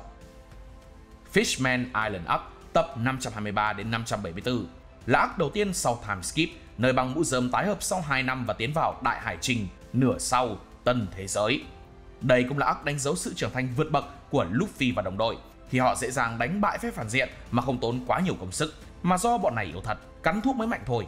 Ngoài những trận đánh nhau mãn nhãn, arc này còn làm nổi bật chủ đề phân biệt chủng tộc giữa người cá và con người, với những bi kịch liên quan đến Fisher Tiger, người cá huyền thoại từng là nô lệ ở Marijoa. Ông đã đứng lên chống lại chúng và giải phóng cho hàng trăm nô lệ, nhưng cuối cùng lòng tốt của ông lại bị khinh rẻ, châm ngòi cho lòng căm thù giữa hai chủng tộc. Nữ hoàng Otohime với ước mơ hòa bình kêu gọi người cá chung sống với con người nhưng bị ám sát bởi chính đồng bào của mình, Hody Jones, do sự hận thù sâu sắc với con người. Nhưng hận thù của hắn không phải do con người mà bởi ảnh hưởng từ nơi mình sinh ra. Về combat, phân cảnh Luffy sử dụng Haki Bá Vương hạ gục 50.000 người cá chắc chắn chính là thứ ghi điểm lớn. Còn mấy phân đoạn đánh nhau với bọn Kiên thì nó cũng khá được, kiểu bọn này yếu quá nên đánh nhìn không đã. Đoạn Luffy phá Noah còn lực hơn cả đoạn đánh nhau với Hody nữa. Nếu không phải gặp bất lợi do ở dưới nước thì Luffy hạ thằng Hody lâu rồi, nhưng mà Zoro thì chém được đấy. Nhìn chung Hody so với các phản diện phức tạp như Crocodile, Doflamingo thì hoàn toàn không để lại nhiều ấn tượng. Một kẻ chỉ dựa vào thuốc để mạnh và bị đầu độc bởi tư tưởng cũ.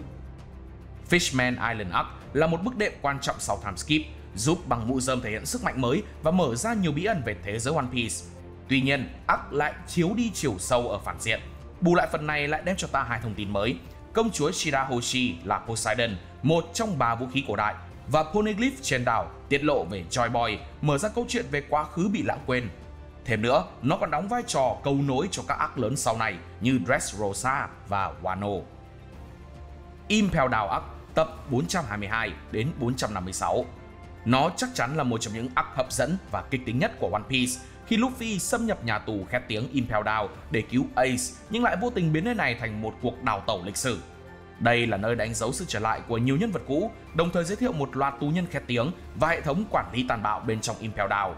Nhờ sự giúp đỡ của Boa Hancock, Luffy lẻn vào nhà tù Impel Down mà không bị phát hiện. Sau đó thì gặp lại Buggy, người đang tìm cách trốn thoát. Hai kẻ não nhăn và não phẳng hợp tác bất đắc dĩ, tạo nên những tình huống hài hước. Ngoài gặp Buggy, Luffy còn gặp lại Bon Clay. Để trốn thoát, họ đã cùng nhau kết hợp để vượt qua tầng 3 và tầng 4, nơi có Magellan. Xui rủi là va dính ông này nên Luffy gần như thập tử nhất sinh vì chất độc. Mà hào quang nhân vật chính thì không thể chết được. Họ đã vô tình vào được tầng 5,5, gặp được Ivankov nên may mắn thoát kiếp chết. Vừa thoát chết, cu cậu lại muốn chết tiếp, nhưng Ivankov biết Luffy là con của Dragon rồi nên chấp nhận cùng cậu đi cứu Ace vì tưởng Ace cũng là con của Dragon. Cuối cùng, Luffy chính thức dẫn đầu cuộc đại đào tẩu, kéo theo cả đám hải tặc nguy hiểm từ Mr. One, Jinbe, Crocodile cùng một đội quân cách mạng chuẩn bị vượt ngục để tới nơi hành hình Ace. Ở mức rank này thì arc nào cũng đỉnh thôi. Dù phần Impel Down khá ngắn nhưng đủ để giới thiệu sự trở lại của hàng loạt nhân vật, hành động căng thẳng và mở đường cho trận chiến Marineford huyền thoại. Tất nhiên, nó cũng không kém phần cảm động khi Bon Clay hy sinh mình để chặn đứng Magellan giúp bọn Luffy rời đi. Với cả phần này dựng Magellan khá tốt, nhờ ổng ấy mà sau này Luffy gần như miễn nhiễm với toàn bộ loại độc, nên tôi khá mong chờ ổng ấy có thể xuất hiện nhiều hơn vì năng lực Doku hay hò phết, mà chỉ dừng lại ở đây thì tiếc lắm. Punk Hazard Arc tập 579 đến 625, nơi băng mũ rơm chạm trán với thế giới ngầm của tân thế giới. Arc này mở đầu cho cuộc chiến chống lại Don Quixote do Flamingo, hé lộ những bí mật về thí nghiệm phi pháp và buôn bán vũ khí, liên minh giữa Luffy và Law. Ngoài ra Luffy còn gặp trùm Stock, Smoker, cũng xuất hiện ở đây, nhưng thay vì đánh nhau thì lần này họ hợp tác với nhau. Do biết được Caesar thí nghiệm lên trẻ em bị bắt cóc, khiến chúng nghiện thuốc và trở thành người khổng lồ, biến nơi này thành chỗ để sản xuất Smite. Và biết được Virgo chính là kẻ phản bội, Smoker đã bỏ hết khiêu khích sang một bên để ưu tiên việc cứu người trước. Không chỉ tập trung vào đánh nhau, arc này còn đem lại nhiều cung bậc cảm xúc hơn hết. Cảnh Smoker phát hiện sự thật về cấp trên của G5, họ đội lốt những kẻ thô kệch nhưng tốt bụng. Thực chất, đằng sau lại che giấu đi việc trẻ con mất tích. Những đứa trẻ ngây thơ bị lừa đi làm thí nghiệm vô nhân đạo. Mocha vì cứu bạn mình nên chấp nhận nuốt hết kẹo độc dù biết rõ sẽ chết. Hay khi đối diện với làn khói độc của Smile, đội Luffy vẫn không chịu rời đi khi chưa đủ người.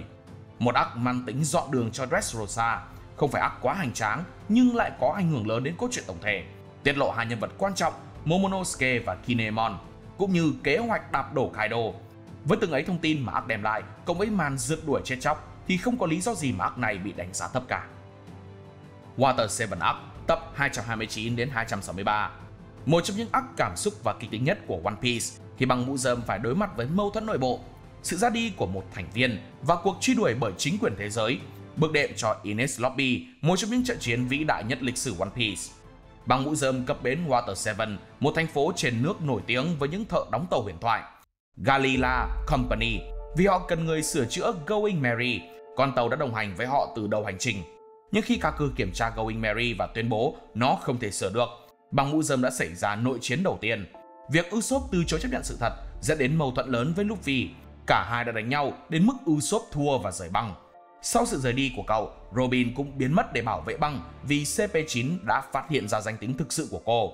Không chỉ Robin mà Franky cũng bị bắt nốt do từng là học trò của Tom, người sở hữu bản thiết kế Pluton, một trong 3 vũ khí cổ đại. Arc này không thiên về đánh nhau mà thiên về cảm xúc và chính trị nhiều hơn. Việc Usopp rời băng mở ra sự trưởng thành sau này của cậu, cũng như biến động về mặt cảm xúc của mọi người. Đối với họ, việc để một thành viên trong nhóm ra đi không hề dễ dàng. Usopp đi, Merry chính thức bị bỏ lại, đặt dấu chấm hết cho con tàu huyền thoại. Dù không ai nỡ, nhưng họ đều hiểu được và cố gắng chấp nhận sự thật thay vì cố chấp như Usopp. Ở phần này, quá khứ đau khổ của Robin được tiết lộ, cho biết được lý do tại sao cô luôn phải chạy trốn. Đây còn là mở đầu cho trận chiến bùng nổ tại Enies Lobby. Nhịp độ tuy hơi khá chậm và còn vài chỗ không cần thiết, nhưng tính ở thời điểm ra mắt thì arc này được xây dựng quá là tốt rồi. Giờ thì tới Enies Lobby Arc, cuối cùng cho rank A, tập 264 đến 312. Một trong những arc có mạch cảm xúc đỉnh nhất One Piece, nơi băng mũ rơm thực hiện cuộc đột kích huyền thoại vào pháo đài chính phủ, đối đầu với CP9 và tuyên bố chiến tranh với chính quyền thế giới để giải cứu Nico Robin. Đây là một arc căng thẳng và hoành tráng, đánh dấu sự trưởng thành lớn của băng mũ rơm. Từ trước đến nay, Robin đã nghĩ mình chỉ đem lại bất hạnh cho người khác nên chỉ muốn chết đi. Nhưng khi được Luffy hỏi, Robin đã hét lên, tôi muốn sống, chính thức chấp nhận được yêu thương, thể hiện khao khát muốn được sống. Chính câu nói này của cô đã thúc đẩy Luffy bảo Usopp đốt cháy lá cờ quyền lực, bởi chính nó là thứ khiến cho đồng đội cậu đau khổ. Nhờ hành động này mà băng mũi rơm được đặt cách toàn băng bị truy nã, đến cả thú cưng Chopper cũng không phải ngoại lệ. Nhờ trận chiến này, Luffy đã unlock Gear 2, Gear 3, Zoro thức tỉnh Asura, Sanji dùng Diable Jambe, còn Chopper thì hóa Monster Point. Tưởng chiến thắng được CP9 là xong, Aize Spandam kích hoạt Buster Core, triệu hồi 5 phó đô đốc và 10 tàu chiến, khiến cho Enies Lobby bị săn phẳng. Trong lúc bị dồn ép, giọng nói từ Going Merry bất ngờ xuất hiện và cứu họ, thành công đưa cả bọn trốn thoát. Kết thúc Enies Lobby, băng mũi rơm chia tay Going Merry. Tiếng nói của con thuyền hòa vào ngọn lửa rực cháy đã trở thành khung cảnh cướp nước mắt của vô số fan One Piece. Đặc biệt là Usopp, dù đã rời khỏi băng nhưng vẫn giả danh thành Sogeking để cứu Robin, cho thấy cậu vẫn còn tình cảm sâu nặng với băng. Và không để các bạn phải đợi lâu nữa, giờ đây tôi sẽ mang các arc hạng S, những cơn sóng thần đỉnh cao khiến cho các fan phải phát cuồng vì độ đỉnh, hoặc mỗi tôi thấy vậy thôi, tại xếp theo gu của tôi mà. Whole Cake Island Arc tập 783 đến 877. Để nói ngắn gọn thì đây sẽ là một arc cho bạn thấy một câu chuyện đầy cảm xúc về tình anh em, một trận chiến không tưởng với một tử hoàng. Đây là arc đánh dấu sự kiện Sanji bị ép cưới, Luffy solo Katakuri đỉnh cao và cả băng vật lộn để trốn thoát khỏi Big Mom. Arc này kéo dài gần 100 tập, nhưng đây là bài xếp hạng chứ không phải là tóm tắt, nên tôi chỉ nói nhanh về cái plot và phân tích tại sao arc này nó hay. Sự kiện chính của arc này bắt nguồn từ vấn đề Sanji bị bắt cưới trở thành chồng của người ta. Phần này tiết lộ cho ta về quá khứ thực sự của Sanji, lý do tại sao trên tờ truy nã chỉ được in Only Alive. Sanji chính là đứa con út của Vinsmoke, nhằm để liên minh được với Big Mom nên cậu bị bắt đem về trở thành đối tượng gả đi. Đương nhiên Luffy không can tâm nên bắt Sanji về bằng được. Thế nhưng sự việc không hề dễ dàng như vậy. Nếu bây giờ quay về thì không chỉ bằng mũi rơm nguy hiểm mà người cha nuôi Zeff cũng bị giết. Nghe tưởng arc này đấu trí chính trị đồ hả? Không có đâu, arc này đánh nhau hơi bị đá mắt đó. Nhưng tôi sẽ chỉ nói trận chiến giữa Luffy và Katakuri có thể xem là một trong những trận chiến kinh điển nhất One Piece. Katakuri sở hữu haki quan sát vượt trội, cho phép hắn nhìn thấy trước được cả tương lai, biến hắn thành một đối thủ gần như bất bại. Ăn hành quá lâu, Luffy đã tiến hóa được lên cấp bậc mới, hay còn được vài bạn yêu ái bảo là búp bẩn á. Chứ không búp chả nhẽ chết ở đấy à. Quay lại với trận đấu, khi sắp thua và nhận thấy đồng đội gặp nguy hiểm, Luffy đã ra lệnh bảo Nami đập vỡ toàn bộ gương trên thuyền. Dù bản thân đang gặp nguy kịch và đối diện với nguy cơ sắp chết, nhưng lúc nhìn vào gương, cậu vẫn nở một nụ cười để trấn an đồng đội. Nhìn qua ta có thể thấy Luffy đã thực sự trưởng thành, không chỉ về sức mạnh mà còn về suy nghĩ lẫn cảm xúc. Đối với Katakuri, một đối thủ cực kỳ mạnh mẽ, Luffy không bao giờ tỏ ra sợ hãi. Nụ cười của anh không chỉ để trấn an mà còn để khẳng định rằng anh sẽ thắng và rời khỏi đây. Không chỉ có những trận đánh nhau nảy lửa mà còn có màn phản bội và truy đuổi không kém phần hấp dẫn. Sanji bằng một cách nào đó, dù biết được sự thật nhưng vẫn yêu và tin tưởng Pudding, khiến cô yêu Sanji ngay lập tức và bắt đầu có suy nghĩ phản lại mẹ mình. Thế là bà già Big Mom bị phản bội bởi chính con gái mình. Lễ cưới trở thành một mớ hỗn độn. Để giúp họ, Pedro đã hy sinh bản thân để cả nhóm chạy thoát, tạo nên một trong những khoảnh khắc cảm động nhất arc. Hai nhân vật Pudding và Katakuri được xây dựng khá phức tạp, không đơn thuần là phản diện hay đồng minh. Một người già giúp đỡ, một người công nhận kẻ địch đáng là vua hải tặc. Coi xong khiến cho tôi đặt ra câu hỏi, nếu họ gặp nhau trong hoàn cảnh khác thì có trở thành người bạn tốt? Whole Cake Island Arc là một trong những arc mạnh mẽ nhất về mặt cảm xúc trong One Piece. Từ câu chuyện đau lòng của Sanji, hành trình phát triển nhân vật một cách cực kỳ sâu sắc, khai thác quá khứ của cậu và gia đình Vinsmoke, rồi đến sự phát triển của Luffy đến những trận chiến mãn nhãn, tất cả tạo nên một arc đáng nhớ và hấp dẫn. Đây cũng là lúc nhiều fan nhận ra rằng Luffy không còn là một hải tặc trẻ trâu nữa mà đang trên con đường thực sự trở thành một huyền thoại. Nhưng MVP cho arc này, tôi xin chào cho Brook vì anh đã thành công đánh cắp bản sao của Road Poneglyph. Egghead Arc tập 1078 và đang diễn ra. Arc này anime vẫn đang tiếp diễn chứ manga thì xong rồi. Giờ bắt đầu khám phá xem arc này có gì hay mà tôi đánh giá cao nhé. Sau khi rời Wano, băng mũi rơm bị cuốn vào một cơn bão và đáp xuống đảo Egghead, nơi được coi là hòn đảo của tương lai. Ở đây họ gặp tiến sĩ Vegapunk, bộ não thiên tài của chính quyền thế giới. Nhưng thế quái nào ông có tới 6 cái bản thể. Phần này đem tới công nghệ và thế giới quan, mang đến không khí sci-fi, khoa học viễn tưởng cực mới lạ. Nhưng vấn đề là ông lại bị CP0 truy đuổi do đã biết sự thật về bí mật thế giới. Những kẻ phía trên để có thể chôn vùi bí mật thực sự, sẵn sàng cử cả một trong 5 ngũ lão tinh xuống để diệt khẩu. Dù trước đó Kizaru và một hạm đội khổng lồ của hải quân được cử đến để tiêu diệt Vegapunk và bắt bằng mũ rơm. Không chỉ có mỗi những trận chiến hoành tráng, arc này còn tiết lộ quá khứ bi thương của Bonnie. Cô thực chất là con gái của Bartholomew Kuma. Vì để bảo vệ cô, Kuma đã chấp nhận trở thành vũ khí sinh học. Nhưng dù có thành cỗ máy thì vẫn giữ được trái tim cao cả của người cha. Egghead Arc không chỉ là một arc chiến đấu mà còn là một cuộc cách mạng về cốt truyện của One Piece. Đây có thể là bước đệm quan trọng nhất để dẫn đến trận chiến cuối cùng trong series. Với những thông tin lớn liên tục được tiết lộ khiến người xem bị choáng ngợp. Những bí mật về thế giới One Piece, sự thật về thế kỷ trống, Joy Boy, Nika, vương quốc cổ đại dần được phát sóng toàn cầu qua Denden Mushi. Thêm nữa, nó còn tiết lộ việc mọi thế lực đều đang thay đổi vị trí. Với hải quân, quân cách mạng và cả tứ hoàng đều có những kế hoạch riêng. Wano Country Arc, tập 890 đến 1077. Giờ thì bắt đầu chiếc arc bị chê sạn và bụng bẩn nhất của One Piece thôi nào. Đây là arc dài nhất mà cũng là hoành tráng nhất khi băng mũ rơm liên minh với Law và Kid đều đối đầu với hai tứ hoàng là Kaido và Big Mom. Cũng là nơi Luffy thức tỉnh Gear 5, Zoro lĩnh hội Haki Bá Vương và hàng loạt trận chiến chấn động lịch sử diễn ra. Nghe qua hiểu sao bị bảo sản với bụng bẩn rồi á. Mới hôm nào chạy tụt quần khỏi Big Mom mà giờ đánh bại được cả hai. Sau khi Luffy và đồng đội đến Wano, một quốc gia bị Kaido và Orochi cai trị tàn bạo, cậu đã vô tình thấy Kaido hóa rồng nên va nhau ngay lập tức. Cái kết thì là đi ăn cơm tù, vào tù gặp được thằng bạn chỉ cốt Kid. Cả hai tranh nhau làm việc để giành phiếu ăn. Trong tù cũng có cái lợi trong tù. Luffy gặp Hyogoro, một huyền thoại của Wano, và học Haki Bá Vương cấp cao. Sau đó phá hủy nhà tù, giải thoát cho các samurai. Liên minh của Luffy tập hợp 5.400 chiến binh, bắt đầu tiến đến đảo Onigashima để lật đổ Kaido. Big Mom cũng có thù với thằng Luffy nên ghé tới Wano chơi. Cuối cùng được hai em trai Kid Law mới thức tỉnh năng lực trả quỷ tiếp đãi. Luffy sau 3 lần thua cuộc cũng bật lên được Gear 5, tiến hóa thành Nika, đánh bại Kaido. Điều đặc biệt là Kaido cũng bị con gái mình phản bội nốt. Thế là trong arc Wano, 1m 3 thằng thức tỉnh năng lực trả quỷ, 1m 3 thằng có Haki Bá Vương. Điều này khiến arc Wano trở thành arc nhân vật phản diện bị nớp hơn bao giờ hết. Cuối cùng, Kaido và Big Mom bị đánh bại, chấm dứt triều đại tứ hoàng cũ. Arc này dù kéo dài tận đâu đó 150 chương, nhưng dàn nhân vật chính của arc khi phát triển sức mạnh để đánh bại phản diện vẫn bị chê khá nhiều. Đặc biệt là vụ Haki Bá Vương, như kiểu ai cũng có. Nhưng xét công tâm thì arc này hay thật. Đánh đấm mãn nhãn, chính trị gay cấn, Wano được giải phóng, kết thúc bi kịch của gia tộc Kozuki, còn hé lộ cả bí mật về Joy Boy, Laugh Tale và lịch sử thế giới nữa.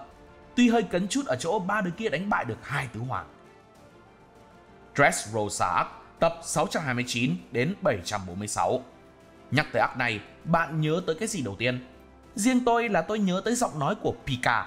Đánh giá chuẩn thì đây là arc đầy kịch tính, nhưng âm mưu tàn bạo và quá khứ đẫm máu, kèm theo đó là những trận chiến hoành tráng. Luffy và đồng đội đến Dressrosa, vương quốc do Don Quixote Doflamingo cai trị, để thực hiện kế hoạch phá hủy nhà máy Smile và giành lại trái Mera Mera no Mi của Ace. Nhìn qua, Dressrosa không khác gì một thiên đường có thật, nhưng đằng sau nó ẩn chứa một bí mật tàn độc. Công dân bị biến thành đồ chơi và sự tồn tại của họ hoàn toàn biến mất. Trước khi đá đít Mingo thì Luffy giả danh tham gia đấu trường để đạt được phần thưởng. Đi được tới gần đoạn kết, cậu đã gặp lại người anh em đã chết của mình, Sabo. Sự xuất hiện của anh khiến Luffy như trở về ngày còn bé, dù là một khung cảnh đầy cảm xúc. Để mà tôi đánh giá thì đây là arc gần như toàn diện, không có điểm nào để chê. Từ chính trị, combat đến cốt truyện, những đoạn flashback đầy cảm xúc, nhất là quá khứ đau thương của Law.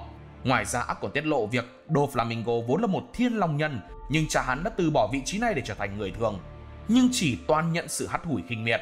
Thằng này nó ác từ hồi còn là thiên long nhân rồi, nên việc mẹ nó chết hay bị treo lên giàn cũng chỉ là bậc thang khiến nó ác thêm thôi, chứ không phải vì quá khứ bị thương nên ác. Sau này lớn lên có sức mạnh, Doflamingo đã lật đổ vua Riku, biến Dressrosa thành vương quốc của tội ác bằng sức mạnh của trái Ito Ito no Mi, cai trị bằng quyền lực tuyệt đối. Ngoài ra, thằng này còn nắm giữ bí mật gì đó về chính quyền thế giới mà tới giờ fan vẫn đoán không ra. Nhưng ai cũng biết, thứ nó nắm giữ chắc chắn phải cực kỳ bùng nổ nên mới được quậy cỡ đó mà không bị gì. Hai trận đấu mãn nhãn nhất của arc này chính là trận Zoro với Pika, cho thấy anh mạnh thế nào sau time skip khi anh cắt đôi cả một ngọn núi, và trận Luffy Mingo, hai Haki Bá Vương chọi nhau. Đây là arc đầu tiên debut trong Gear 4 của cậu. Dù cơ thể bọc bởi haki nhưng vẫn co giãn được như cao su bình thường. Việc Luffy đánh bại Mingo cũng không hề có cảm giác gượng ép hay búc bẩn gì. Chính vì vậy mà Dressrosa Arc là một trong những arc xuất sắc nhất One Piece, với một tên phản diện mạnh mẽ, arc từ trong trứng chứ không hề combat mãn nhãn, và những cảm xúc đầy mãnh liệt. Rồi, giờ đây tôi sẽ cho cái arc này một mình một ngựa, nằm ở mức rank SS vì lấy đi quá nhiều nước mắt của tôi. Marineford Arc, tập 457 đến 489. Đúng, đây chắc chắn chính là arc đỉnh cao nhất, không có gì có thể thay thế được, bởi bias của tôi đã chết trong trận chiến này. Dù đó, bác Oda bảo sẽ không để ai chết đâu. Với một lòng tin vào bác, nên tôi không hề chuẩn bị tinh thần cho việc nhìn thấy Ace ra đi. Thế chứ có lại 10 lần khóc cả 10 ấy, cay thực sự. Dù trước hay sau time skip đi nữa, Marineford vẫn chính là đỉnh cao của One Piece, bởi đây không chỉ là nơi diễn ra cuộc chiến vĩ đại nhất lịch sử giữa Hải quân và băng dâu trắng. Trận chiến giành lấy Ace mà còn là một cột mốc thay đổi cả thế giới.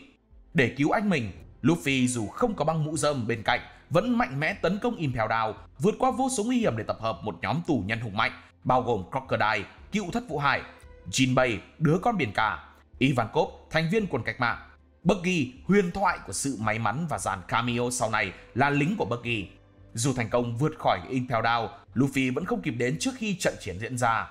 Bên phía Hải quân, để chuẩn bị cho trận chiến đẫm máu này, sẵn sàng tụ tập toàn bộ lực lượng của mình và kêu gọi cả 7 thất vũ hải vào cuộc chiến, đặt dấu chấm cho Ace và băng dâu trắng. Trận chiến diễn ra ác liệt với hàng loạt khoảnh khắc bùng nổ. Dâu trắng thể hiện sức mạnh kinh hoàng của trái Gura Gura no Mi. Aokichi đóng băng biển mà quả đóng băng này hơi bóp tim. Akainu làm mưa sao dung nham, kỷ niệm ngày chết của dâu trắng. Garp đánh bay phượng hoàng Mako. Quan trọng nhất chính là khoảnh khắc Luffy bộc lộ haki báo vương trong vô thức, dù cậu chẳng biết gì về sức mạnh của mình. Nhưng khi cậu bộc phát đã khiến cuộc chiến rẽ sang hướng khác. Hải quân điên cuồng lao vào cậu. Khi sắp tới được chỗ của Ace, Garp đã ra tay chặn đứng Luffy, nhưng tình cảm ông dành cho hai đứa cháu của mình cao cả hơn trách nhiệm của một người lính. Vị anh hùng hải quân dù có giơ nắm đấm lên nhưng lần này chẳng thể nào ra tay, bởi ông hiểu rõ cú đấm này không còn gì là vui đùa giữa hai ông cháu. Đoạn này đã khiến cảm xúc của người xem đẩy lên cao trào hơn nữa, nhất là ngay sau đó Luffy thành công cứu thoát được Ace. Tôi cá chắc khi coi tới đoạn này ai cũng hú hét vì mừng rỡ, nhưng bác Oda đã làm một cú twist vỡ đầu. Vui mừng chưa được lâu thì nước mắt đã phải lăn dài. Ace chết dưới tay Akainu. Từ đoạn này tôi xin minh oan một chút cho bias của tôi. Ace chết là vì để bảo vệ Luffy do cậu quay lại nhặt thẻ sinh mệnh của anh. Ace tức và định đánh Akainu thật, nhưng nếu không phải Luffy bị Akainu nhắm đến thì người hy sinh chỉ có dâu trắng thôi. Cơ bản là việc chắn đòn tấn công, nó khác với việc đánh trả lắm. Rồi quay lại khoảnh khắc Ace chết trên tay Luffy với câu nói được mọi người yêu quý, xin cảm ơn, trở thành một trong những khoảnh khắc đau lòng nhất trong lịch sử One Piece. Việc Luffy đau lòng tới mức bất tỉnh càng khiến cảnh này trở nên xúc động hơn bao giờ hết. Thêm nữa là tất cả mọi người ở đó đều dồn sự quan tâm lên Luffy, người em trai Ace hết mức bảo vệ. Họ hy sinh bản thân mình như cách Ace làm để cứu sống Luffy, chứ không hề bỏ mặc cậu. Marineford Arc không chỉ là một trận chiến đơn thuần, mà còn là sự kiện chấn động thay đổi cả thế giới One Piece. Cái kết của dâu trắng với lời tuyên bố One Piece là có thật, lại lần nữa thay đổi cả thế giới, tạo ra thời đại hải tặc mới mà không hề gượng ép. Phần Marineford hấp dẫn cho đến những trường cuối cùng. Việc Shanks xuất hiện, anh đã tuyên bố chấm dứt cuộc chiến là thứ mà khó ai ngờ được. Thời đó với sự hùng hậu của băng tóc đỏ nên fan nghĩ đánh tiếp thì người thiệt là bên hải quân. Nhưng giờ fan thì lại đùa nhau do gốc ông Shanks to nên không dám đụng, sợ sau này ông mới về làm thiên long nhân chém đầu cả lũ. Thêm nữa là dâu đen trở thành một thế lực thực sự, sở hữu hai trái ác quỷ, điều mà chỉ mình hắn làm được. Một cái ác hội tụ đầy đủ plot, combat, cảm xúc, thông tin như thế này thì chả có gì để chê nhỉ.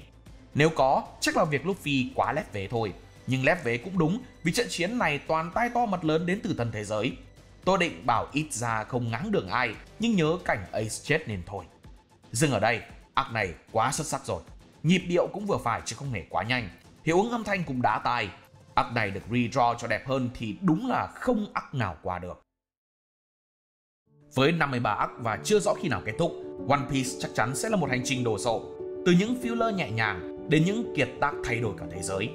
Marineford vẫn là đỉnh cao với SS, hay Reverie làm rõ sự phong phú của series. Các bạn thấy arc nào bị đánh giá sai không? Hãy cho tôi biết nhé. Còn bây giờ thì nếu thấy hay, nhớ để lại một like và một share để ủng hộ chúng mình. Đừng quên bấm nút subscribe để theo dõi thông báo và nhớ đăng ký cả hội viên để không bỏ lỡ những video hấp dẫn phía sau. Cảm ơn các bạn đã xem video. Hẹn gặp lại trong những video tiếp theo. See ya!